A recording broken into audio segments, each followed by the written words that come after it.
আমার সন্তানরা আজকে ভয় রাজনীতি করতে সাহস করে না, কারণ যে ভীতির রাজনীতি আওয়ামী লীগ শেখ হাসিনা দিয়ে গেছে, আমাদের সন্তানদের সেই ভয়টা আজকে কাটানোর সুযোগ হয়েছে। এই সংসদে দাঁড়িয়ে শেখ হাসিনার বাবা শেখ মুজিব দাঁড়িয়ে বলেছিল, কোথায় সিরাজ শিকদার?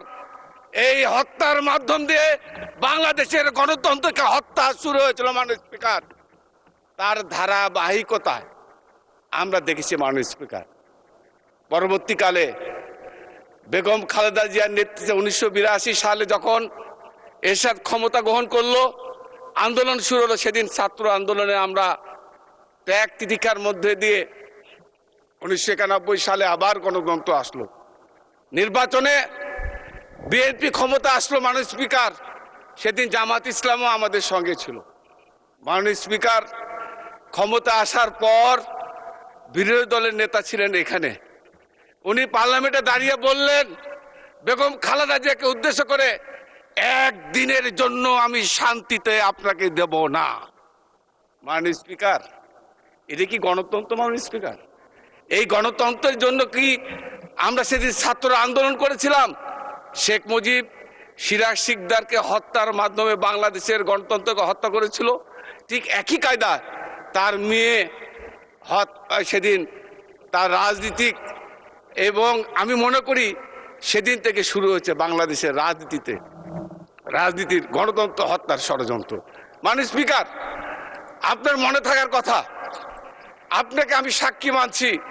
আপনি তখন 1991 সালে বেগম খালেদা জিয়া যখন প্রধানমন্ত্রী, আপনি তখন স্বতন্ত্র এমপি হিসাবে ভোলা থেকে নির্বাচিত সংসদ সদস্য ছিলেন। মাননীয় স্পিকার, আপনার বিএনপি যখন ক্ষমতা আসলো, 43 দিনের মাথায় যে ঘূর্ণিঝড়, যে তাণ্ডব উপকূলবর্তী এলাকা হয়েছিল মাননীয় স্পিকার, বেগম খালেদা জিয়া আপনারা সেদিন গিয়েছিলেন বন্যা উপকূলবর্তী এলাকায়, মানুষের লাশের সারি পড়েছিল। উনি ফিরে এসে উনি মনে করেছেন বিরোধী নেতাকে সম্মান করা উচিত। এবং আপনি নিজেও জানেন মাননীয় স্পিকার, বিরোধী দলের নেতা কখনোই হেলিকপ্টার নিয়ম অনুযায়ী পায় না। উনি তৎকালীন স্পিকার আব্দুর রাজ্জাক সাহেব স্পিকার ছিলেন, ওই স্পিকারকে সঙ্গে দিয়ে হেলিকপ্টার দিয়ে, আপনিও ওই হেলিকপ্টারে ছিলেন মাননীয় স্পিকার স্বতন্ত্র এমপি হিসাবে। ওই উপকূলবর্তী এলাকায় শেখ হাসিনা ওই উপকূলবর্তী এলাকায় মৃত মানুষের পাশে গিয়ে দাঁড়ানোর সুযোগ করে দিয়েছিল মাননীয় স্পিকার। মাননীয় স্পিকার, আমি মনে করি একজন সেই সময় তরুণ সংসদ সদস্য হিসাবে আমি যেটা প্রত্যাশা করেছিলাম গণতন্ত্রের জন্য, আমি কৃতজ্ঞতা জানাই আজকের বিরোধী দলের নেতাকে।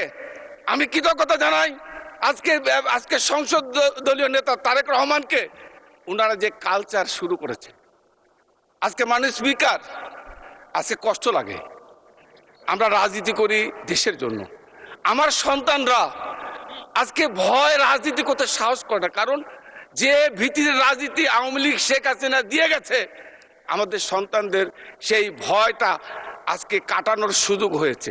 যাদের আত্মত্যাগ, যাদের রক্তের বিনিময় যে গণতন্ত্র আমরা অর্জন করেছি, আমি বিশ্বাস করি তারেক রহমান এবং বিরোধী দলের নেতা শফিকুর রহমান সাহেব যেটা শুরু করেছে, আমরা চাই যত ষড়যন্ত্র, যতই চক্রান্ত হোক না কেন, ফ্যাসিস্টরা যেন আগামী দিনে এই ষড়যন্ত্রের কারণে সুযোগ পায়, এই সুযোগ আমরা দিতে চাই না মাননীয় স্পিকার।